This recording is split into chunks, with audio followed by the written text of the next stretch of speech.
Fala piloto, fala pilota! Começamos agora mais um episódio do podcast Lamoto, este que é o podcast oficial do Lamoto Road Community. Eu sou Marcelo Paes, host do podcast Lamoto, que você sabe quer aproximar o motociclismo, as experiências em motocicleta, das nossas vidas profissionais, quaisquer que sejam as nossas profissões. Então, antes de tudo, deixa seu like, curte aí, deixa o comentário, compartilha, ativa o sininho no YouTube, para ajudar a crescer essa iniciativa e impactar positivamente muito mais motociclistas e a sociedade como um todo. Eu agradeço os parceiros que estão permitindo fazer tudo isso acontecer. O nosso patrocinador Alltrax, baús em alumínio, tecnológicos, robustos e incomparáveis. Agradeço também a ProHub, este estúdio, esta equipe que faz a magia acontecer, virar realidade.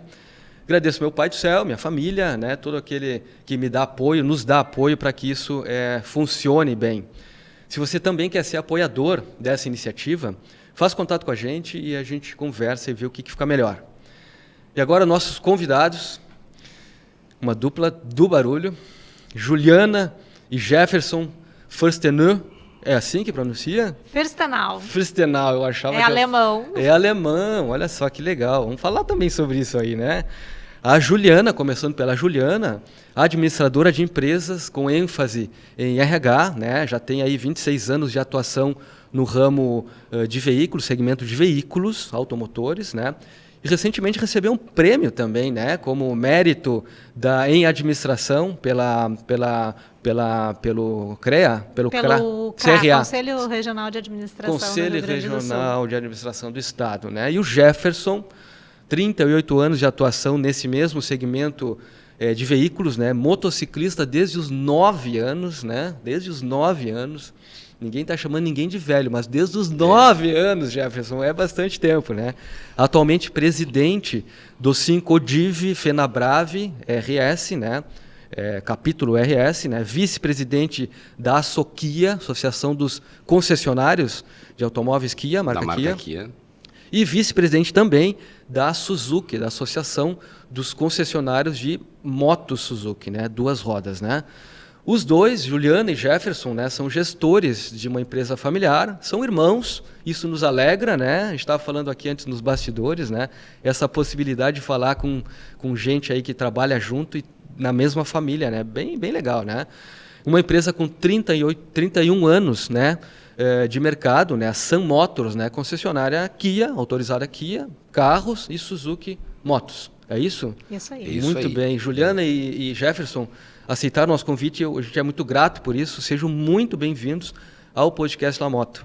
Juliana, teus primeiros 2 centavos. Muito obrigada aí pelo convite. É um prazer estar aqui conversando contigo, Marcelo, que a gente já vem de uma longa caminhada aí, né? Falando sobre negócios, varejo, inovação e agora no mundo da moto, né? Isso. Literalmente hoje eu estou de carona aqui, porque eu não sou motociclista, mas as motos entraram na minha vida, né? Então ao longo do podcast a gente vai conversar um pouquinho sobre isso, tudo que eu tenho aprendido no mundo do motociclismo. Olha, é esse o intuito. Jefferson. Diga-se que Kia Sun Motors é o concessionário de veículos importados mais antigo do Brasil. Nossa. Não só da marca Kia, como de veículos importados também aqui no Brasil, somente importados. Sim, porque alguns começaram junto conosco, um pouquinho antes, e depois as montadoras viraram nacional. Sim. Tá? Nós não, nós somos os únicos de veículos importados, ou os mais antigos. Tinha um cara em Salvador que era mais antigo do que nós e agora na pandemia ele acabou encerrando as atividades. E é esses 31 anos de empresa, 31 anos de Sun Motors, tá? De Kia. Aí a história da moto, como negócio, ela é antiga. Sim. Mal sabem que em 2003 nós já tentamos comprar uma concessionária de outra marca. E aí acabou não dando negócio. Depois nós tivemos, eu acho que 2 operações mal sucedidas. Uma delas quando nós trouxemos para cá as Trax. Não sei se tu lembra dessa moto, claro. Que ela entrava lá pelo Nordeste, se não me engano, era por Recife. Nós trouxemos as primeiras motos da Trax para cá, mas não fomos bem sucedidos, sim. Não deu confiança no importador. Eu acho que quando nós montamos um negócio, é característica nossa, tá? Até pelos 38 anos de mercado que a gente tem, a gente sempre fala, primeiro eu vou olhar para a cozinha. Se a cozinha der sustentação, a venda vai fácil. Porque eu sempre falo que para te ser vendedor, tu tem que vender 2 vezes para a mesma pessoa. Porque vender uma vez só para ti pode ser um baita do engodo. Tu não vai mais comprar comigo, tu não vai confiar em mim. Sim.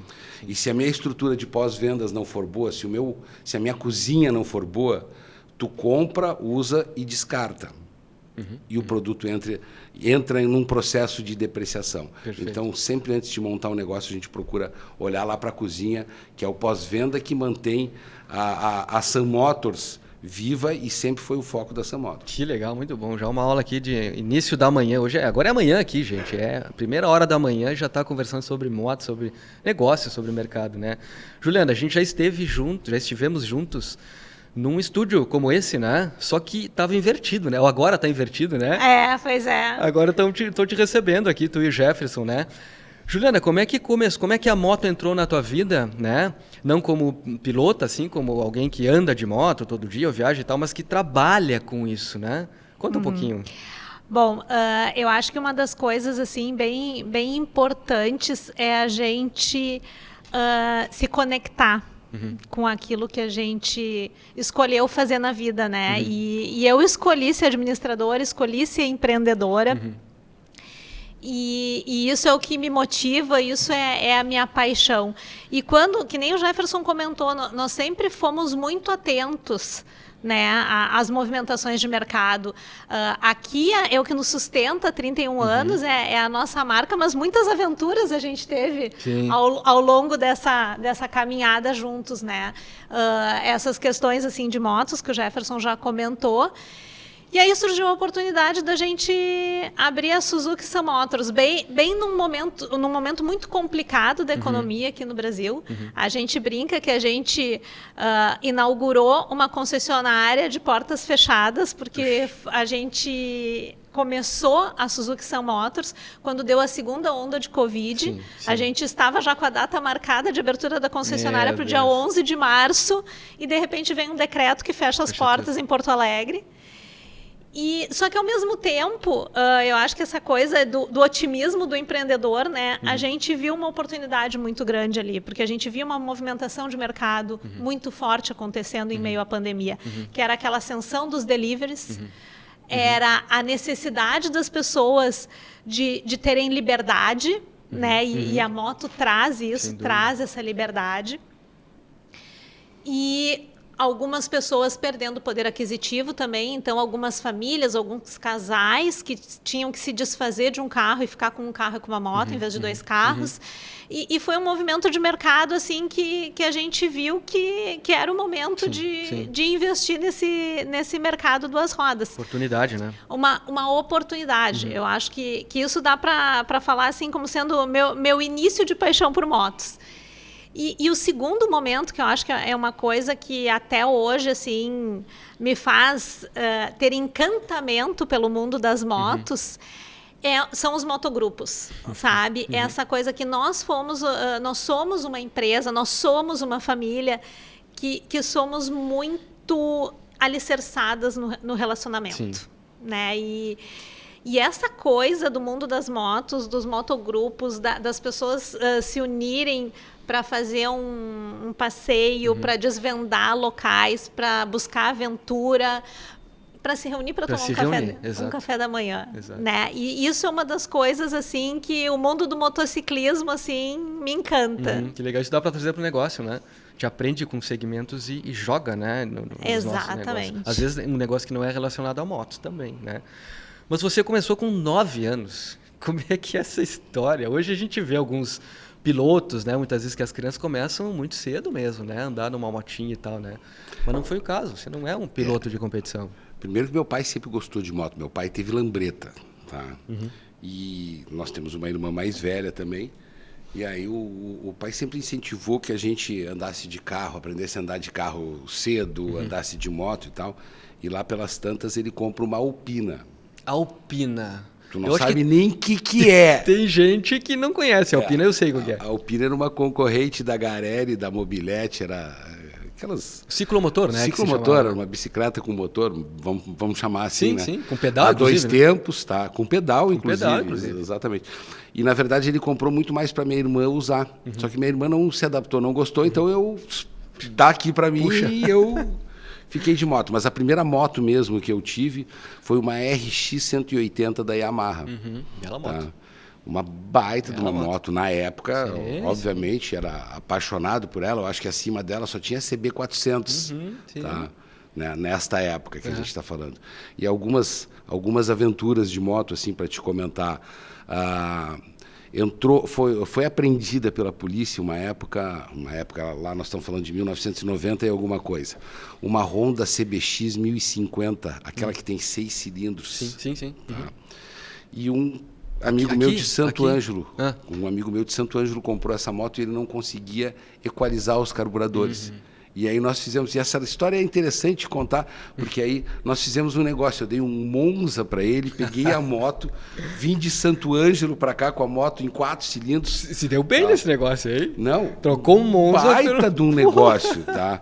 E desta moto eu acabei recebendo, quando eu vendi, ela recebia um sítio, da venda desse sítio que veio o dinheiro para botar na Sam Motors. Que legal! Olha a história, como ela se complementa com essa moto aí. Então, algumas aventuras de moto aí nós temos na história aí, fazer a Rio Santos de moto. E eu uso uma expressão que quando tu passa de carro pela Rio Santos, eu tive a oportunidade de fazer isso de carro e de moto, tu vê a paisagem. E quando tu tá de moto na Rio Santos, tu é a paisagem. É uma sensação diferente, o vento na cara, tá? Óbvio que eu acabo tomando uma multa por levantar a viseira, agora porque a gente não pode... Acabou de entrar uma legislação mais séria agora. Não pode levantar a viseira, né? Mas eu ainda sou do tempo que a gente meio que andava sem capacete, sabe? Eu aprendi a andar sem capacete, era uma coisa diferente. Então tem a história do vento na cara ainda. Todos nós aí dessas épocas aí, né? Só por ter começado a pilotar moto com 9 anos de idade já dá para ver, né? Impressionante, né? E a última, que é emblemática também, 2013... aluguei uma Harley Davidson para fazer a Rota 63. Fiz um pedaço da Rota 63 de Harley. 66, então, nos Estados Unidos? Rota 66. 63. Essa é icônica. Tá. Mas fiz só um pedaço, não fiz toda ela. Então tem algumas histórias de moto aí. Moto, eu gosto muito de viajar. Tá? Dentro da cidade, eu te confesso que eu sou um pouco travado, porque a gente sempre está com motos grandes, aí tu não consegue ter o mesmo trajeto. Mas... pensou em estrada... É contigo. E ainda tem uma característica. Via de regra, se eu sair de moto, pode estar céu de brigadeiro. Vai dar um pinguinho de chuva. Nem que seja 3 minutos de chuva, mas vai ter um pinguinho de chuva. Não tem problema, isso faz parte do E gozado, né? O Jefferson contou algumas histórias dele de moto, e a história que eu me lembro dele de moto como irmã, ele não contou, que para mim foi, na época, assim, icônica. Ele foi passar um ano novo no Rio de Janeiro, de moto. E eu fiquei pensando... E foi assim, tipo um bate e volta. Meu Deus. Mas sozinho? Não, tava a mãe das minhas filhas, né? Eu me lembro daquela história, eu disse assim, meu Deus, que louco, o que ele vai fazer? Botar a bunda numa moto, vai lá assistir os fogos e voltar. Foi praticamente isso que ele fez. Foi mais ou menos isso. Mas são empreendimentos, sabe? Eu entendo isso como um empreendimento. Você está empreendendo para fazer alguma coisa acontecer. Né? Empreender nem sempre tem um retorno financeiro. Né? Algum retorno tem, né? Mas não é financeiro sempre, né? Isso é um empreendimento, é alguém que se dedica e faz, né? Mas, Juliana, você não anda assim de moto, né? Você eventualmente e tal. Mas o que você acha que dá para aprender, né, no mercado, né, lidando no mercado de motociclismo, e que talvez você até tenha aplicado no mercado de automóveis, né? Você tem 2 empresas, né, dos 2 segmentos, né? Ou que particularidades tem no motociclismo que é muito diferente do carro? É muito diferente. Eu acho assim, no motociclismo, principalmente com a marca que a gente trabalha, né? A Suzuki ela é uma marca guarda-chuva que ela traz várias marcas, né? Então a gente trabalha com marca com baixa cilindrada até alta cilindrada. A gente tem motos que equivalem a valor de R$15 mil e motos até R$130 mil. uma das coisas que eu mais tive que me debruçar para entender é toda essa segmentação. E vou te dizer que isso é uma aprendizagem contínua e que a gente não consegue dar conta, até pela velocidade de lançamentos que as marcas têm, né? Mas isso que a gente tem, por exemplo, de trabalhar com as marcas da Haojui, que são a Haojui não deixa de ser a fabricante das motos Suzuki de baixa cilindrada, né? A indústria na China. Mas tu aprender a trabalhar com esse público que tem a moto muito mais como uma solução de mobilidade. Tu pegar médias cilindradas, que a gente recentemente teve o lançamento das Ontes agora, de um ano para cá, que também, desde que a gente abriu a concessionária, foi o primeiro lançamento de marca que a gente pegou e que a gente teve que atuar dentro do trazer uma marca nova para o Brasil.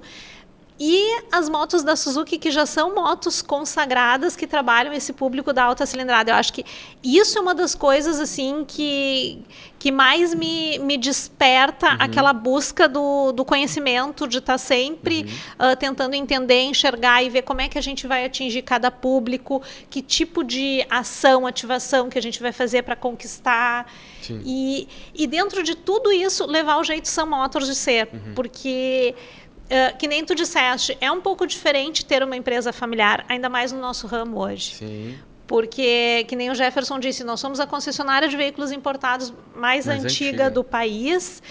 E dentro do nosso segmento também, nós somos heróis da resistência. Nós ainda somos uma empresa familiar que trabalha dentro de um mundo hoje girado por grandes grupos. Então, assim, ter toda essa essência Sun Motors de ser com esse mercado em constante transformação. Sensacional, né? É o que nos motiva todos os dias de manhã a acordar e pensar o que a gente vai fazer de diferente hoje, como é que a gente vai trabalhar. Que legal. E assim, quando se fala de carros, né, vocês têm experiência longa no mercado, né, profissional, né? Quando se fala de carro, dá para dizer assim, todo mundo anda de carro. Quando se fala de moto, nem todo mundo anda de moto. Mas lidar com equipes, vocês têm funcionários, têm colaboradores, tem gente da família também, mas tem colaboradores, né? Conta pontos, se vai contratar alguém, por exemplo, conta pontos essa pessoa saber andar de moto ou já andar de moto. Porque não conta ponto, me parece, saber andar de carro, porque todo mundo anda, vamos dizer assim, né? Não é bem assim, tá? Volta e meia, quando tu vai procurar um vendedor de automóveis, tem vendedor de automóvel que não tem carteira de motorista. É mesmo, tá? Que quer ser vendedor de automóvel. Sim. Nós, vou te dizer assim, não é 100% uma trava, mas via de regra nós procuramos que ele tenha a carteira de motorista. E nas motos, óbvio, não é também uma trava, mas nós buscamos, sim, que ele tenha um conhecimento, que ele ande de moto. Até porque tem vamos falar um pouquinho, tem uma inversão aqui, tá? Se não me engano, são 4.900.000 carteiras de motorista de automóveis no estado do Rio Grande do Sul para 5,5 milhões de automóveis rodando, tá? E nós temos daí no inverso, 2.100.000 carteiras de motorista de moto para 1.300.000 motos rodando. E desse 1.300.000 de motos rodando, 300.000 não fizeram a carteira. Porque o custo de uma carteira de motorista ela é muito alto. Tá? Aí não vamos falar da alta cilindrada, vamos falar da baixa cilindrada. O cara que vai comprar uma moto de R$5.000, uma moto usada, tá? Ele tem que investir R$3.000 para fazer a carteira de motorista. Então, ou ele compra a moto ou ele faz a carteira de motorista. Então, tu tem um número de carteira muito maior do que a frota, tá? E tu ainda tem boa parcela dos que estão pilotando a moto não tem a carteira específica de moto. Que interessante, dados que eu não conhecia, assim, essa inversão que você fala, né? Interessante isso aí, né? Mas então é bom, né? O candidato, né? O funcionário, o colaborador... Tem que ter uma relação. Né? Nós buscamos essa relação. Às vezes, até assim, pelo jeito Sun Motors de ser, né? Ter aquela paixão pela moto é mais importante na hora de um recrutamento, de uma seleção. E muitas vezes a gente até ajuda e auxilia a pessoa a tirar a carteira. Né? Porque às vezes isso acontece também. É que nem o Jefferson falou, não tem oportunidade, então a gente vai trabalhando dentro disso para unir as duas coisas. Legal. Vocês entenderam que aqui o papo vai e vem às vezes, né? Vai, daqui volta, a pouco puxa e uma tá coisa, tudo vai certo. lá, depois tu volta, né? Jefferson, você que anda, que viaja, né, de moto e tal, muitas vezes sozinho, né? Você fala que gosto muito de andar sozinho. Né? A figura de um líder de uma empresa, vamos lá, não precisamos falar do CEO, mas às vezes é o líder, é o proprietário do negócio, é o dono, né? Às vezes é uma empresa familiar, são os dois, o casal, né, o homem e a mulher.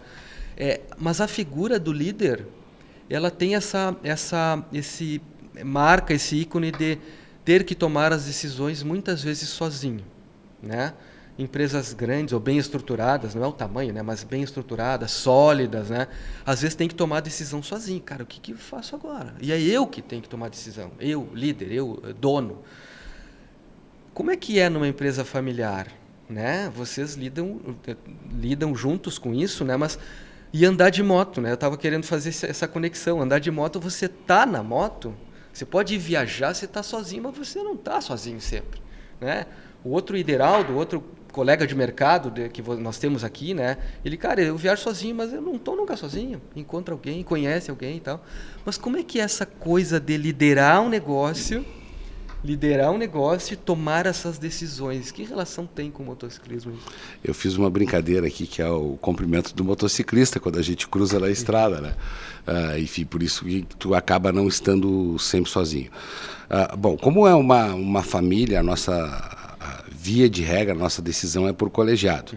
E agora tem que falar uma parte interessante de algumas decisões nossas aqui, para fazer essa tua analogia aí, tá? Primeiro, quando nós decidimos colocar um negócio de motos, vou te dizer que a própria Juliana, dentro da família, foi uma coisa assim meio, não, vai inventar um negócio desses aí. Foi muito mais a minha vontade de querer estar no mundo das motos. Então tu tem que ter o convencimento. Olha só, vem na minha carona, vem junto. E ela comprou a ideia. Sim. E foi na carona, tá?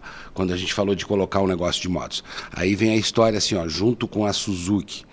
Esse namoro com a Suzuki ele levou 3 anos. Porque existia uma outra concessionária Suzuki, tá? O Cal era o concessionário, a Nova Motos, né? Lá no DC Navegantes. E o que eu dizia para a Suzuki? Olha só, enquanto tiver outro concessionário em Porto Alegre, eu não abro. Mas por que tu não abre? Porque um dos dois vai quebrar. E eu não quero para mim, tá? Claro. Eu não quero para o outro que eu não faria para mim. Sim. Então eu não vou botar um negócio em cima do outro. Se um dia ele parar e deixar de ser Suzuki, vocês vêm aqui e conversem comigo. E mais ou menos foi isso que aconteceu. Quando ele deixou de ser Suzuki na pandemia, se não me engano, ele deixou de ser Suzuki, ele fechou as portas em novembro de 2020. Em dezembro nós tivemos a primeira conversa, em janeiro nós já assinamos o contrato com a Suzuki para ter a concessão. Foi muito rápido. Em termos de negócio, se a gente for pensar assim, foi uma negociação muito rápida. E essa é a decisão rápida. Tu vai deitar na curva ou tu vai frear? Tá? É mais ou menos isso. É uma opção tua. Tu está na estrada, tu está em velocidade. Tá, eu vou fazer a curva em velocidade, vou deitar ou eu vou frear para ter mais segurança. São decisões que tu tem que ter. E é naquele instante. Tu tem uma fração de segundos para tomar a decisão. Até porque se nós não tivéssemos pego a concessionária, provavelmente outro grupo pegaria a marca que ia ficar sem representatividade aqui. Do mesmo jeito que antes de assinarmos com a Suzuki, teve uma outra marca que se estabeleceu aqui, tá? Que estava tudo certo conosco. Nós íamos colocar. Aí os caras vieram aqui, vistoriaram o prédio que nós temos aqui na Ipiranga e olharam, não, mas aqui vocês vão ter que trocar o piso, vão ter que fazer assim. Eu digo, não, para aí. Eu montei esse prédio aqui faz 2 anos, esse piso aqui está com padrão para automóveis, eu tinha uma marca de carros aqui, e agora tu vem querer que eu troque todo o piso. Esquece que eu não vou nem pegar a tua marca. Foi mais ou menos assim. E aí eles se estabeleceram em outro lugar pelo nível de exigência. São decisões que tu tem que tomar. Eu vou andar na chuva ou não vou andar na chuva? Tu entendeu? Eu quero andar num grupo ou não quero andar num grupo? São decisões que tu toma na motocicleta e tu também acaba tomando no teu negócio. Né? E eu acho que é muito importante a gente trazer também a figura do carona. Nisso tudo, né? Porque é aquela coisa, uma coisa é se tu tem uma empresa individual que tu tá sozinho, né? E é tudo contigo. Outra coisa é quando tu tem uma equipe. Claro que na moto tu não leva uma equipe inteira, né? Mas quando tu tem um carona, a importância de estar alinhado o piloto com o carona. né? O piloto tem que ter essa atenção, tem que ter essa comunicação com o carona. Eu sempre lembro da história de um casal de amigos nossos, que ele conta que a primeira vez que ele foi convidar a futura namorada, né, ele quis se exibir, quis ir lá chamar ela para fazer um passeio de moto, só que ela nunca tinha andado de moto na vida. E ela não ia, estava com vergonha de dizer que não sabia andar de moto, né? E foi junto. Só que ela não sabia que na curva ela tinha que deitar para o mesmo lado da curva. O que aconteceu? Deu problema. Deu problema. Ele brinca, ele teve que chegar em casa com a futura esposa lá toda ralada. Puxa vida, coitada. Mas então, assim, ó, a importância de tu ter esse alinhamento, né? Sim. Também tu saber, eu vou andar na carona, tudo bem, mas o que eu tenho que saber para andar na carona? Né? Eu tenho que seguir a liderança ali também.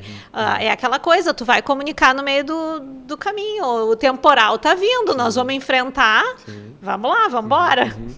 Coisas que me chamam a atenção, assim, e que dá um papo maior, talvez mais tempo se a gente tivesse aqui, né? Mas, por exemplo, né, o carona pode, fazendo analogia, o carona, ou aquele que é liderado, né, aquele que está na equipe, enfim, ele pode botar tudo a perder. Pode derrubar a moto. Pode derrubar a moto. Se ele fizer o movimento contrário, ele derruba a moto. Pode derrubar a moto. Estragar o negócio. Então, assim, tem um problema sério. Em contrapartida, o líder, aquele que está puxando ou que está pilotando, precisa ajudar a desenvolver aquela equipe, aquela carona, né? Precisa trazer alguns dados, algumas informações, formar para que ele não derrube a moto. Né? Então, esses papéis aí, né, que cada um tem o seu, eu diria assim, né? É importante estarem comungando um com o outro, né? Então, acho que isso aí faz todo sentido, né? E é legal, você fala que na moto você não traz a equipe toda, mas um carona já é parte da equipe, né?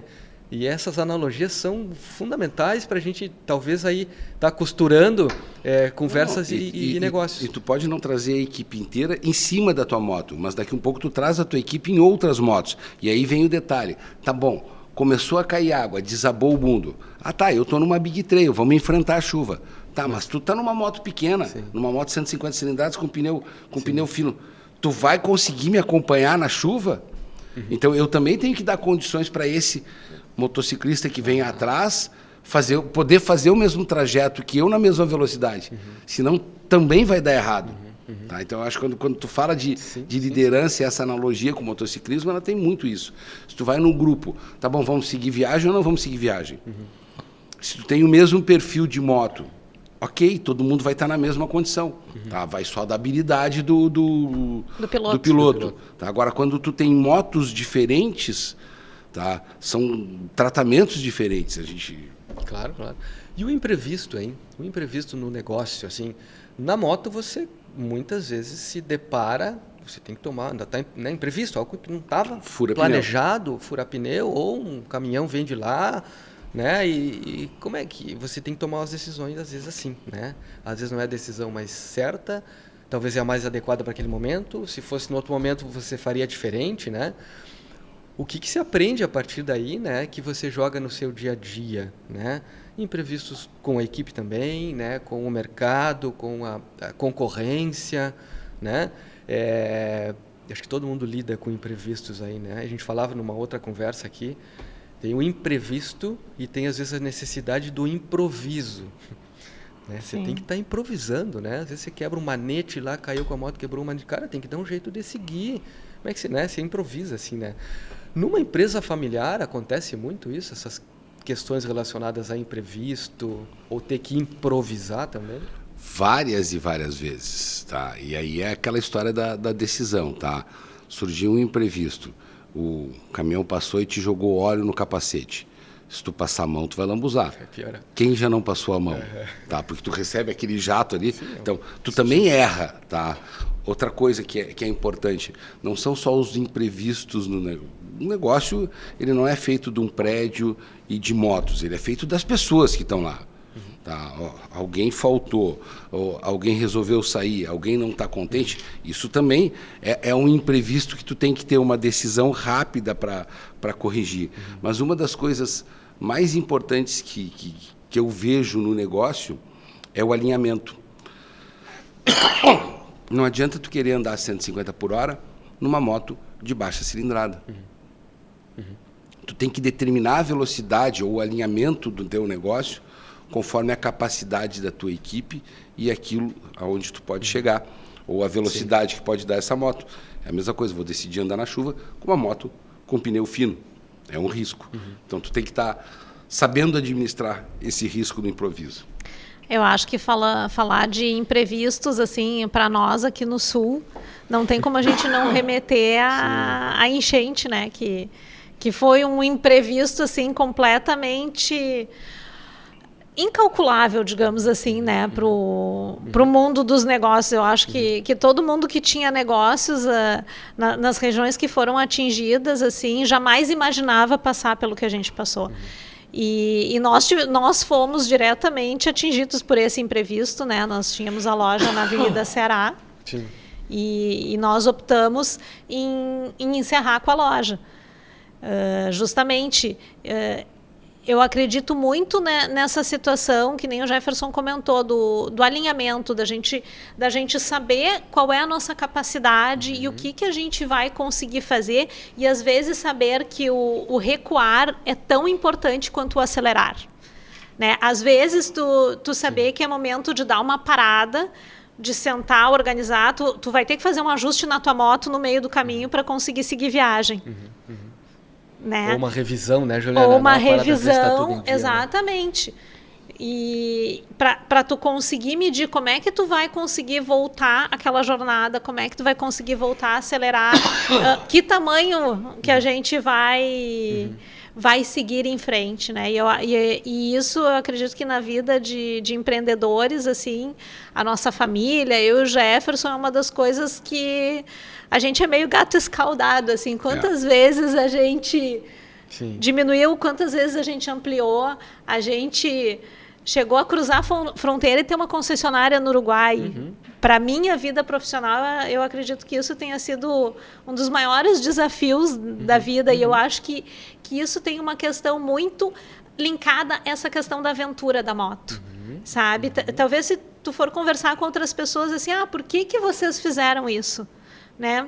Teoricamente, já tinha uma estabilidade, mas é aquela vontade de se aventurar, é aquela vontade de desbravar o novo, é a vontade do motociclista de desbravar o mundo, né? De fazer parte do cenário, de ser protagonista de uma situação. Então, eu acredito que isso tem muito a ver com o mundo da moto. Legal. E enfrentar, não sei se é a palavra enfrentar, mas ir ao encontro do que é desconhecido mesmo, né? Exatamente. E eu acho que tem uma história, tu tá andando em grupo, tá? Tu tem parceiros no teu grupo.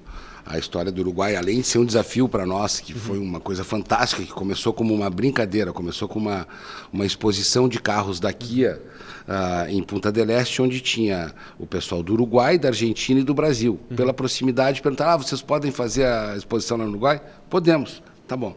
Então, nós representamos a parte do Brasil lá, foi uma equipe nossa, e a partir dali começou um namoro, e daqui um pouco a Kia nos chama e diz assim, olha só, o pós-vendas no Uruguai é péssimo. Vocês podem levar a experiência de vocês para lá? Legal. Porque o nosso pós-vendas aqui, ele é premiado por parte da Kia. Aquilo que eu te falei da história da cozinha, a gente sempre se preocupa com a parte. Vocês podem levar para lá toda a experiência que vocês têm com o pós-vendas para montar uma Kia com essa experiência. Então foi isso que a gente levou para lá, e aí vem a relação da parceria, tu tá andando em grupo. Pô, o meu líder me chamou, eu vou dizer não para ele, vou ir para outro caminho? Também posso, tá? Mas são decisões que tu tem que tomar. Tá? E realmente são aventuras. Eu acho que a moto ela também é uma aventura. Agora, vocês falando, eu estava aqui viajando um pouquinho, eu uso um princípio meu para motos, tá? Porque moto, tu tem estilos de moto diferentes. Tu pode pegar uma moto esportiva, tu pode pegar uma naked, tu pode pegar uma big trail, tu pode pegar uma custom, tá? Eu costumo andar com uma moto até o momento que eu ainda tenho medo dela, que eu estou descobrindo a moto. Quando eu achar que eu dominei a moto, normalmente eu vendo e troco de estilo.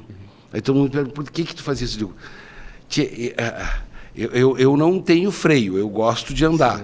Se eu descobrir o limite de deitar uma moto numa curva, eu vou deitar no limite. E aí o teu risco é muito maior. Então, para não correr esse risco tão maior, eu sempre vou com um pouquinho de medo em cima da moto. E por isso que eu vou trocando de estilo. Você tem meio que recomeçar aquele aprendizado com a moto nova. Exatamente, porque muda peso, muda ciclística, muda um monte de coisa, muda a altura. Tá, então, para aí, essa moto não faz a curva do mesmo jeito. Interessante. E aí você tem um novo risco, vamos dizer assim, ou enxerga um novo risco, porque a moto é outra, a moto é nova, e o negócio é outro também. Exatamente. Fazer o negócio no lugar de tá? Tem mais uma relação aí. Olha a expressão que eu usei. Tu tem que ter um pouco de medo da moto para respeitar ela. Sim. E no negócio também. Não pensa que tu não tem medo. Mas aqui, a expressão que eu sempre usei com as minhas filhas, engole o medo e vai, não tem jeito. A vida é feita de desafios e os desafios te trazem um pouco de ansiedade, de medo, e tu tem que enfrentar eles. Legal. É difícil escolher, é difícil não escolher, né? Vamos escolher o nosso difícil. Eu penso assim também, sabe? Até a questão da famosa zona de conforto e tal. Cara, não tá na hora de dar uma mexida nisso, né? De botar um pouco mais de adrenalina no próprio sangue, né? Acho que é bem bacana isso aí. E eu acho que o Jefferson trouxe uma questão assim, bem importante que a gente vê muito em alta hoje no mundo dos negócios, que é a questão do autoconhecimento. Né? A importância dessa soft skill de um líder de ter o autoconhecimento, né? Essa coisa dele saber que ele é uma pessoa que destrava e que a importância dele ter o medo. Sim. Né? Isso daí é uma coisa que... O medo é o meu limite. Exatamente. E tem que ter medo. Tem que continuar tendo medo, eu diria assim, né? Porque meio que te regula e você sabe qual é o limite que você vai, né? Isso é bem legal. A gente falou muito sobre medo aqui em outras conversas e isso é interessante. Você falou que aqui a empresa de você é super reconhecida e premiada, né? E você foi premiada agora há pouco tempo, né? O que é a premiação? O que representa isso na tua vida profissional, né? E Jefferson, depois para você, né? Uma pergunta parecida assim. Quando que o motociclista se sente premiado?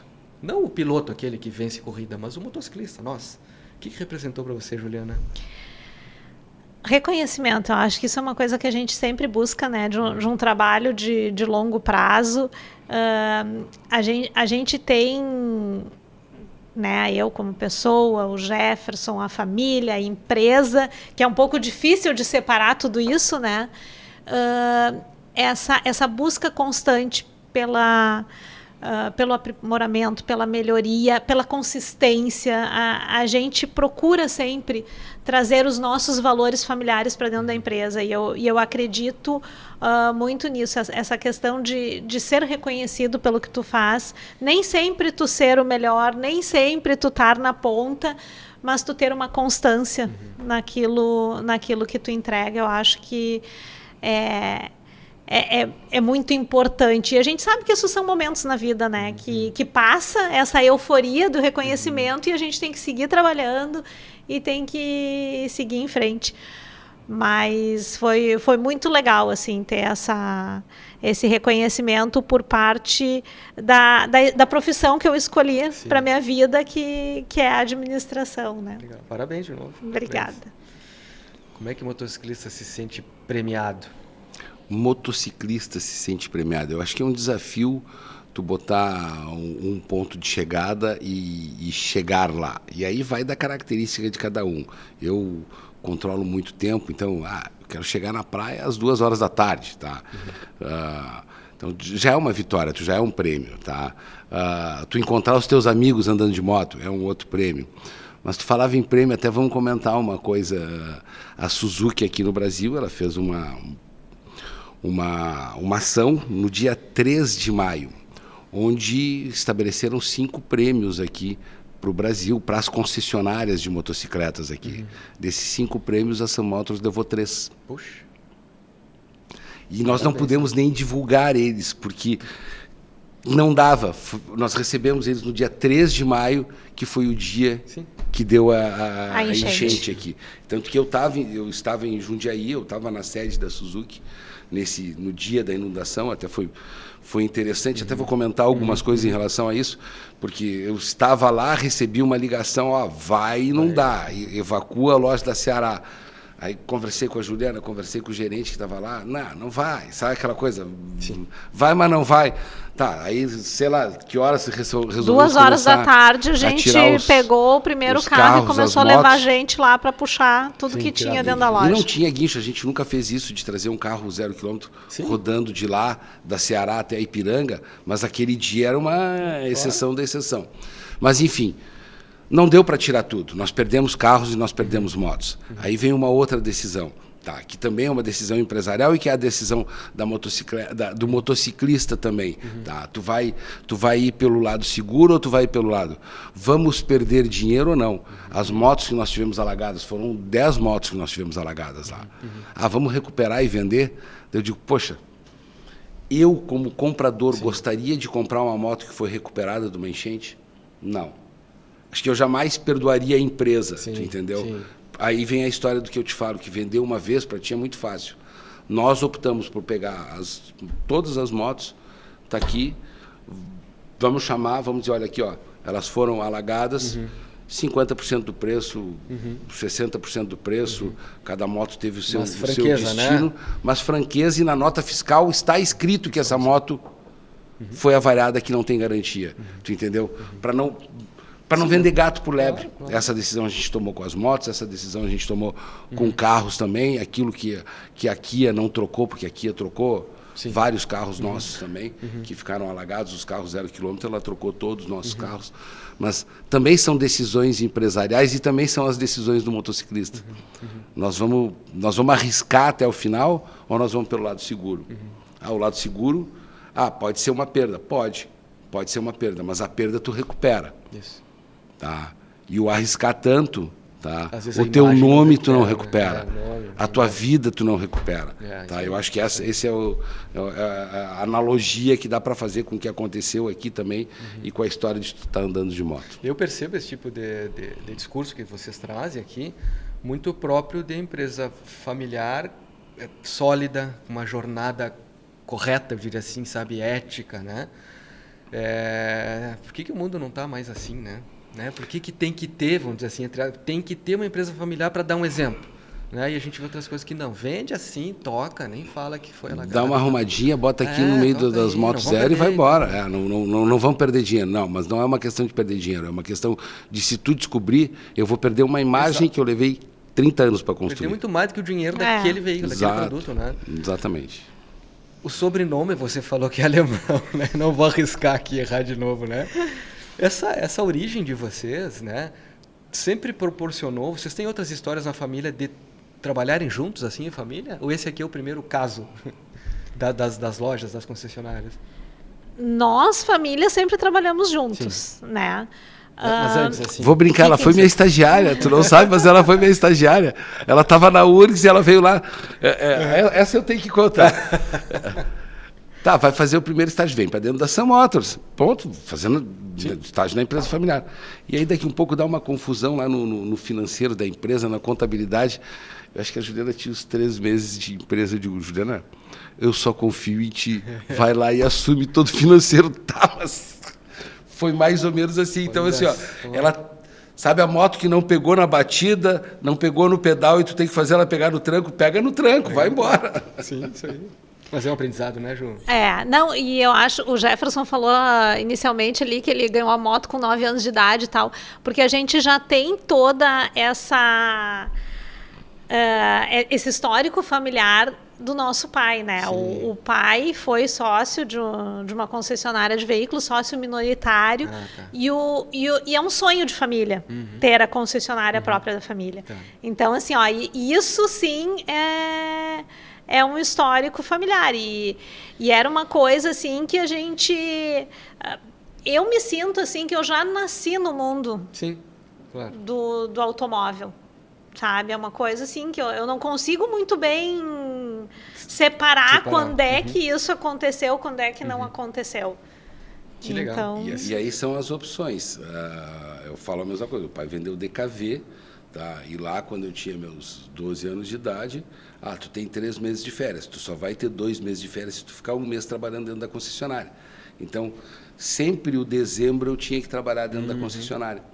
E passei por todos os departamentos. Eu fui office boy, fui telefonista, fui apontador de serviço, fui consultor técnico. Tá? Eu brinco com uma expressão que usam, eu fui boqueteiro. Daí todo mundo, boqueteiro, o cara está falando palavrão. Não, boqueteiro é o cara que entrega peças na boqueta da oficina para o mecânico trocar, tá? Para não fazerem... É o estoquista. Hoje é estoquista. Pô, eu trabalhei peça com Cardex, que era um arquivo daqueles desse tamanho que tu tinha que tirar a folhinha ali, ó. Bota lá um amortecedor a menos de Fuca. Bota o amortecedor, tá? E era assim, hoje está tudo informatizado, mas a gente viveu essa transição também. Então, nós tivemos que trabalhar desde cedo dentro da concessionária. A Juliana também teve essa experiência e teve outras ainda, uma época que nós botamos loja de roupa. De automóveis. Tinha loja de automóveis também ali, que também eu era office girl e coisa sempre... então, assim, essa parte toda de documento de carro e tal, desde os 13, 14 anos eu sabia mexer com documento de carro.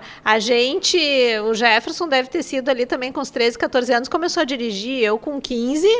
O pai já tinha um carro na garagem que era para os filhos aprenderem a dirigir. Para a gente aprender a dirigir, sabe? Então, a gente sempre teve isso muito, muito forte dentro da gente. E agora nós vindo aqui para o teu estúdio, para o teu programa, e a gente vinha falando, o filho dela, ele não está querendo muito trabalhar, não, mas ele vai ter que trabalhar na concessionária. Ele entrou em férias agora, ele já tirou uma semana de férias, essa semana ele tem que ir para a concessionária, tem 15 anos de idade, tá? Não importa, vai para lá. Particularmente eu acho excelente, entendeu? Depois, até porque tem a oportunidade de trabalhar na família. Né? Depois, em janeiro e fevereiro, ele tira férias, mas agora dezembro, até o Natal, vai suar lá dentro da concessionária. Exatamente. Mas não sei, eu não gosto, não interessa se gosta, se não gosta, né? Tem que pelo menos ter experiência. Eu tenho 2 filhos, um de 16 e um de 19. Essa situação é com o de 16. O de 19 já trabalhou várias férias, hoje ele está trabalhando numa empresa fora, né? Mas justamente porque ele já teve um embasamento. Claro. E uma das coisas assim que ele se deu conta da importância da experiência que ele teve dentro da Ação Motors para ele conseguir essa oportunidade fora também. Que ele está adorando. Que ótimo. E é muito bom a gente ter essa troca, né? Eu digo que precisa pelo menos aprender a saber trabalhar, né? Fazer alguma coisa. Se tu vai dar continuidade no negócio ou não, é outra outro história. Detalhe. Mas é uma escolha tua. A oportunidade e o conhecimento... Isso é quase que obrigatório na família. Oportunidades, né? Eu me lembro aí, tentando cruzar também, quando eu dirigi uma moto pela primeira vez. Um amigo me não, vem cá que eu te ajudo, eu te ensino. Ele me deu oportunidade. Sem capacete, tá? Nenhum dos dois, né? Mas ele deu oportunidade, ele foi atrás, agora tu vai, não sei o quê. E aí a gente tem esses aprendizados, né? Isso é sensacional. Ele segurou a moto atrás pensando que ia resolver o teu problema, né? Porque é só na ilusão que a gente acha que vai segurar a moto. Ir atrás não adianta muito, mas pelo menos estava comigo ali, né? A gente está tendo que finalizar, tá? A conversa eu sei que teríamos muito mais aí para falar, né? Juliana, o que tu acha que poderia dar de dica, né? De encaminhamento, de, sei lá, ofertar um pouco do teu conhecimento para alguém que está começando. Imagina um menino lá com 16 anos, mas que não seja teu filho, né?